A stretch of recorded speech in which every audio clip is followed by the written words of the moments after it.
This is the read aloud for Self-Care by Set to Go 2019. Taking care of ourselves is part of becoming independent. This informational text explores some important self-care strategies and the benefits of practicing them. As you read, take notes about strategies for taking care of yourself and the possible benefits of those strategies. How often have you heard people say, take care or take care of yourself? Have you ever stopped to wonder what that means exactly? How do you take care of yourself? Well, keeping your mind and body healthy and safe is fundamental to staying alive and thriving as a person. This would include things like making sure you get enough sleep and eat a healthy diet. It would include taking steps to get healthy if you are ill, managing the stress in your life effectively, and making choices to keep yourself safe. Being safe also means not misusing dangerous substances, driving safely, and not taking needless physical risk. There are a lot of things you need to do to, quote, take care of yourself, but many of these things are not hard to do. Luckily, we are built with automatic alert mechanisms. If we pay attention, our bodies let us know when we are tired, need to rest, or need to sleep. We feel hungry when we need to eat and often feel sick when we eat too much food that is not healthy for us. Even though our bodies give us plenty of information, we still need to learn how to pay attention and respond when our body tells us what it needs something.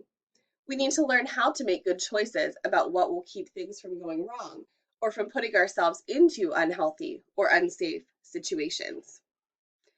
As young children, our parents, family, and caretakers make most of our health decisions for us.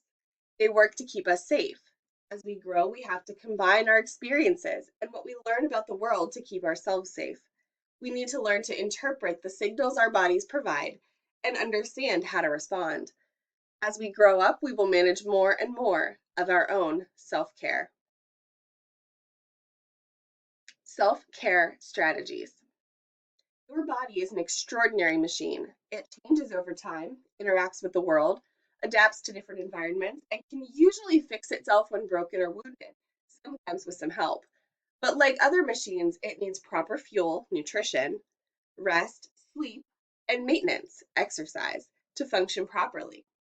Without attention to these basic needs, the machine can become less efficient and you can get sick. A way we can stay healthy and prepare for future challenges is to maintain positive self-care strategies.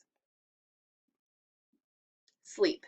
Believe it or not, you're supposed to get between 9 to 9.5 hours of sleep per night.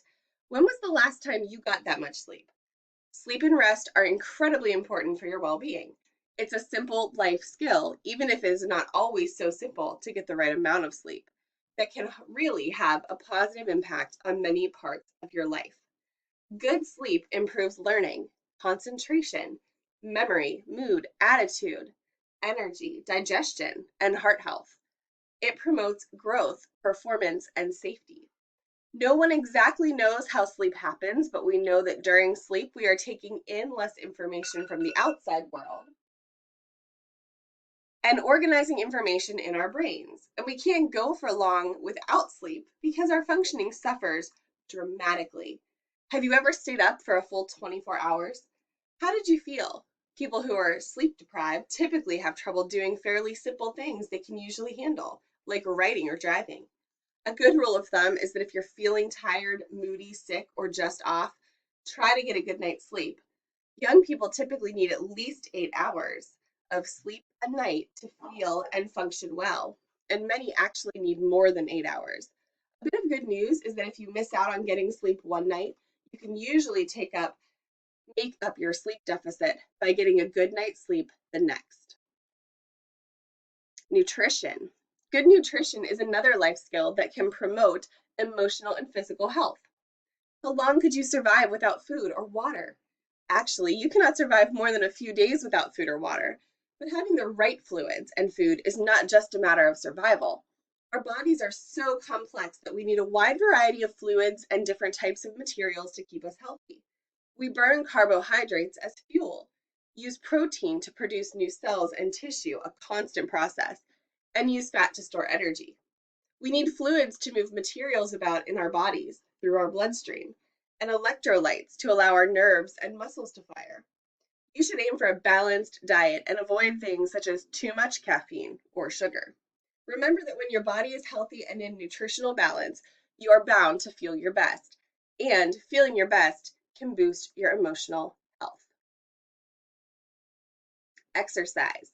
Another life skill that will benefit your emotional and physical health is exercise. Just as your body needs rest to repair itself, your body also needs to be used regularly to work most efficiently. The way we use our bodies is by moving. When you think about it, exercise is just moving in an organized and sometimes repetitive way. But working our bodies in this way helps just about every part of our body. Of course, exercising works our muscles, but it also helps our lungs and heart when we do it over time. This is commonly called cardio or aerobic conditioning. Many exercises also strengthen our bones, and there's even evidence that exercises make our brains more efficient too. It's true that exercise can boost your mood and release stress. It can be a good way to take your mind off your problems and help you cope. Exercise is good for physical strength, energy, and stamina. It helps release feel good hormones called endorphins. Exercise doesn't solve problems, but it is a life skill that can boost your ability to face them.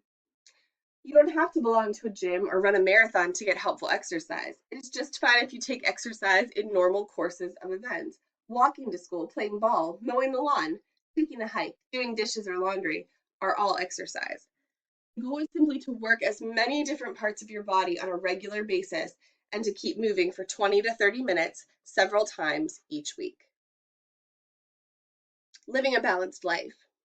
Besides taking care of your physical and mental health, what is self care? It's the skills that allow you to take care of yourself and to take responsibility for all the things that go into managing your life. When you're independent and no longer living with your parents or guardians, it's going to be up to you to develop the skills to manage your stuff on your own. As you grow older, you will likely come to realize that more often than not, moderation, living between the extremes, is a pretty good way to have a life that can balance enjoyment and health and safety. Take food, for example. Consuming too little or being too limited about what you eat can be dangerous. Overdoing it is also a dangerous idea and can lead to an unhealthy lifestyle in other ways. Or consider studying. It is definitely good to be responsible, to take your schoolwork seriously and put the necessary time into it. At the same time, you need to be able to balance that with some enjoyment, recreation, and exercise. This will help you to be more effective in your work, but also make you healthier. As we grow up, we are constantly exposed to new opportunities, possibilities, and adventures. Some of these things are exciting and enticing, but many, especially if overdone, like eating, drinking alcohol, can involve some danger or risk. So on one hand, it's great to find ways to have some fun and explore new people, places, and activities. But remember, too much, even of things that might be exciting or enjoyable, can lead you to risk or be bad for your health. Self-Care by Set to Go, copyright 2019 by the JED Foundation, published with permission from Common Lit, all rights reserved.